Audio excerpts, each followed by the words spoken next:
24/7 এই হচ্ছে AGT Live 24/7 This is AGT Live 24/7 to celebrate 100th birth anniversary of Kavi Guru Rabindranath Tagore.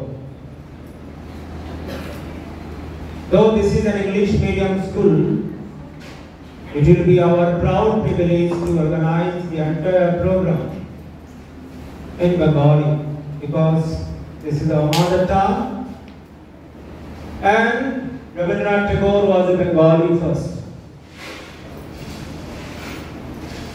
We organized the same program in the morning shift from 8 a.m. to 9:30. আজকের এই মহতী অনুষ্ঠানে উপস্থিত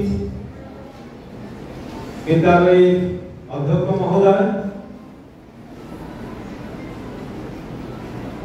বিদ্যালয়ের দুই উপাধ্যক্ষ মহোদয় এবং মহোদয়া, বিদ্যালয়ের শ্রদ্ধেয় এবং শ্রদ্ধেয় শিক্ষক এবং শিক্ষিকাবৃন্দ এবং আমার স্নেহের ছাত্রছাত্রীরা, আজকে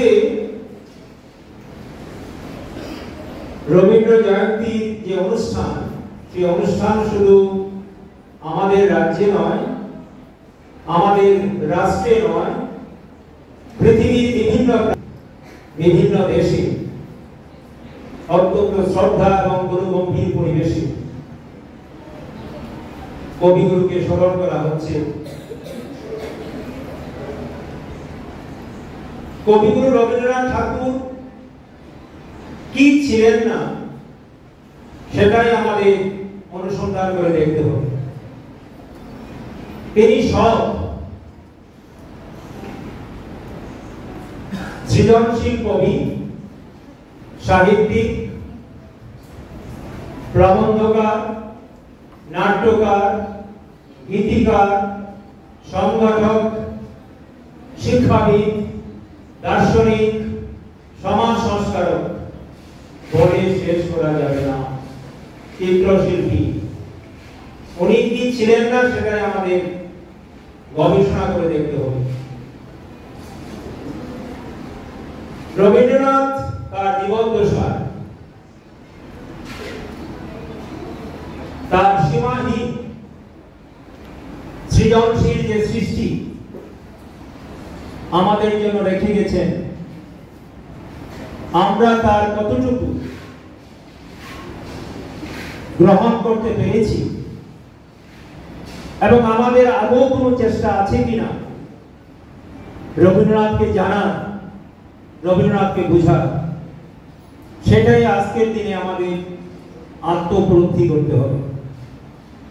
শুধু বৎসরের একটা দিন 25শে বৈশাখ আমরা রবীন্দ্রনাথের প্রতিকৃতিতে মাল্যদান করব, রবীন্দ্রনাথ সম্পর্কে আলাপ আলোচনা করব, এটাই একমাত্র পথ নয় রবীন্দ্রনাথকে শ্রদ্ধা জ্ঞাপন করা। এই মনোভাব আমাদের মধ্যে বজায় রাখতে হবে বৎসরের 365 দিন। এতে করে রবীন্দ্র চেতনায় আমরা আলোকিত হব, উদ্বোধিত হব এবং অনুপ্রাণিত হব। একজন রবীন্দ্রনাথ যা দিয়ে গেছেন আমাদের জন্য, আমি প্রথমেই বলবো রবীন্দ্রনাথ একজন সত্যিকারের মানবতাবাদী কবি ছিলেন। রবীন্দ্রনাথ তার সৃষ্টি আমাদের সমাজের সকল অংশের মানুষের জন্য, ধনী, দরিদ্র, গরিব, মেহনতি মানুষ সবার জন্য তিনি তার রচনায় তার সাক্ষী রেখে গেছেন। সেই জন্য তিনি কবিগুরু, গুরুদেব, বিশ্বকবি এই বিভিন্ন টাইটেলে উপাধিতে ভূষিত হয়েছিলেন। রবীন্দ্রনাথ বেদ, বেদান্ত, উপনিষদ, রামায়ণ, মহাভারত ভাগবত গীতা, গৌতম বুদ্ধের অহিংসার বাণী, চৈতন্য মহাপ্রভুর প্রেমের বাণী তার জীবনে এক অপূর্ব সংমিশ্রণ ঘটিয়ে তার সৃষ্টির মাধ্যমে বসুদৈব কুটুম্বকম এই যে ভাবধারা, এই যে মানসিকতা, তার প্রতিফলন তিনি ঘটিয়েছিলেন তার রচনার মাধ্যমে। রবীন্দ্রনাথ একজন সত্যিকারের কর্মযোগী ছিলেন, তিনি কর্মে বিশ্বাসী ছিলেন। কারণ উনি বিশ্বাস করতেন যে কর্মই ধর্ম, কর্মের মাধ্যমে আমরা ধর্মকে খুঁজে পেতে পারি, ধর্ম প্রতিপালন করতে পারি। তার বিভিন্ন কবিতায় ওরা কাজ করে, ভুলামন্দি বিভিন্ন কবিতায় তিনি তার ছাপ রেখে গেছেন।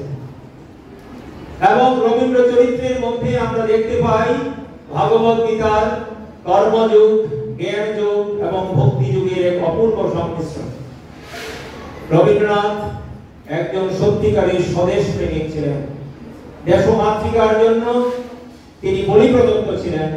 তার রচনার মাধ্যমে বিশেষ করে স্বাধীনতা সংগ্রামের দিনগুলোতে তিনি তার রচনার মাধ্যমে ভারতবর্ষের হাজারো লাখো যুবক যুবতীকে স্বাধীনতার যে আন্দোলন, সেই আন্দোলনে সামিল করার জন্য তিনি অনুপ্রাণিত করেছিলেন। এবং রবীন্দ্রনাথ যে সত্যিকারের স্বদেশ প্রেমিক ছিলেন তার প্রমাণ জালিয়ানওয়ালাবাগের নৃশংস হত্যাকাণ্ডের প্রতিবাদে তিনি যখন নাইট উপাধি ঘৃণা ভরে প্রত্যাখ্যান করেছিলেন, সেটাই একমাত্র প্রমাণ তার জ্বলন্ত স্বদেশ প্রেমের। রবীন্দ্রনাথ একজন মানব দরদী ব্যক্তিত্ব ছিলেন। মানুষের অধিকার যেখানে ভুলুণ্ঠিত হয়েছিল, যেখানে সমাজের নিপীড়িত শোষিত মানুষ বঞ্চনার শিকার হয়েছিল, রবীন্দ্র লেখনী সেখানে প্রতিবাদের ছবি নিয়ে তার সৃষ্টির মাধ্যমে সেটা মানুষের সামনে তুলে ধরেছিলেন। রবীন্দ্রনাথ একজন সত্যিকারের চিত্রশিল্পী ছিলেন। তিনি তার জীবদ্দশায় 3000-এরও বেশি চিত্র তিনি এঁকে গেছেন এবং 2320টি গান উনি রচনা করেছেন। তোমরা জানো সবাই যে আমরা প্রতিদিন নিজের অজান্তে বা জানতে আমরা কি করে রবীন্দ্রনাথকে স্মরণ করি, কিসের মাধ্যমে? Who can say we are always remembering, every day we are remembering Rabindranath Tagore? Who can say? Through our national anthem. আমরা রবীন্দ্রনাথকে ভালোবাসি আর না বাসি, আমরা কিন্তু সবাই প্রতিদিন এই আমাদের জাতীয় সঙ্গীত গাই। তাই আমাদের জাতীয় সঙ্গীতের জনক রবীন্দ্রনাথ ঠাকুর। শুধু আমাদের জাতীয় সঙ্গীত নয়, আমাদের পার্শ্ববর্তী রাষ্ট্র বাংলাদেশের জাতীয় সঙ্গীতের রচয়িতা রবীন্দ্রনাথ ঠাকুর। কি সেই বাংলাদেশের জাতীয় সঙ্গীত কি? আমার সোনার বাংলা আমি তোমায় ভালোবাসি। আরো একটা রাষ্ট্রের জাতীয় সঙ্গীতের জনক, সেটা হচ্ছে শ্রীলঙ্কা, আমাদের নাইবারিং কান্ট্রি শ্রীলঙ্কা। তো তিনটা দেশের জাতীয় সঙ্গীতের রচয়িতা ছিলেন আমাদের রবীন্দ্রনাথ ঠাকুর। এবং তার অসাধারণ সৃষ্টি যে গীতাঞ্জলি কাব্যগ্রন্থ, সেই গীতাঞ্জলি কাব্যগ্রন্থের তার সৃজনশীল প্রতিভার জন্য এশিয়া মহাদেশের প্রথম ব্যক্তিত্ব যিনি সাহিত্যে নোবেল পুরস্কার পেয়েছিলেন। He was the first non-European and first Asian Nobel laureate to receive this prestigious Nobel Prize for literature. Rabindranath সম্পর্কে বলে শেষ করা যাবে না, কারণ তার আমি এখন রবীন্দ্রনাথের সঙ্গে ত্রিপুরার যে একটা আত্মিক সম্পর্ক ছিল সেই বিষয়ে একটু আলোচনা করছি, তোমরা সবাই জানবে। কারণ ত্রিপুরাবাসী হিসাবে এটা আমাদের সৌভাগ্য এবং এটা আমাদের বড় প্রাপ্য ছিল যে রবীন্দ্রনাথ বহুবার ত্রিপুরা এসেছিলেন। ত্রিপুরার রাজ পরিবারের সঙ্গে ছিল তার আত্মিক সম্পর্ক এবং ত্রিপুরার 4 জন রাজা তার সান্নিধ্যে এসে ধন্য হয়েছিলেন। প্রথম রাজা হচ্ছেন বীরচন্দ্র মাণিক্য বাহাদুর, এবং ত্রিপুরাকে নিয়ে তিনি বিভিন্ন নাটক উপন্যাস রচনা করেছেন। তার মধ্যে প্রথম হচ্ছে রাজর্ষি। রাজর্ষিকে দিয়েই ত্রিপুরার সাথে তার প্রথম আত্মিক সম্পর্ক। বীরচন্দ্র মাণিক্য বাহাদুর, রবীন্দ্রনাথ তখন যুবক কবি, আর বীরচন্দ্র মাণিক্য বাহাদুর অনেক বয়স্ক রাজা।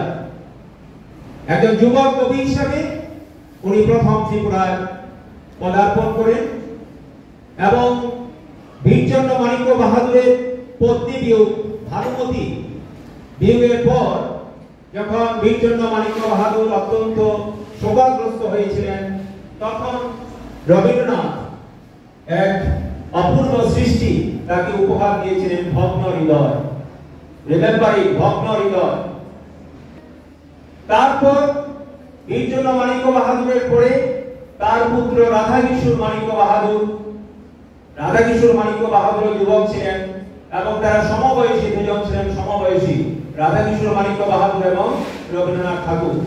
এবং বহু জায়গায় তারা দুজন একসাথে আলাপচারিতার মত্ত ছিলেন।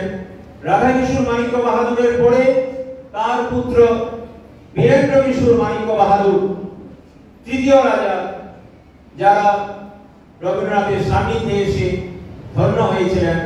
এবং ত্রিপুরার শেষ রাজা বীর বিক্রম কিশোর মাণিক্য বাহাদুর, তিনি রবীন্দ্রনাথকে 1941 সালের 25শে বৈশাখ আগরতলার উজ্জয়ন্ত প্রাসাদে ভারত ভাস্কর উপাধি দিয়ে রবীন্দ্রনাথকে তার শ্রদ্ধা জ্ঞাপন করেছিলেন।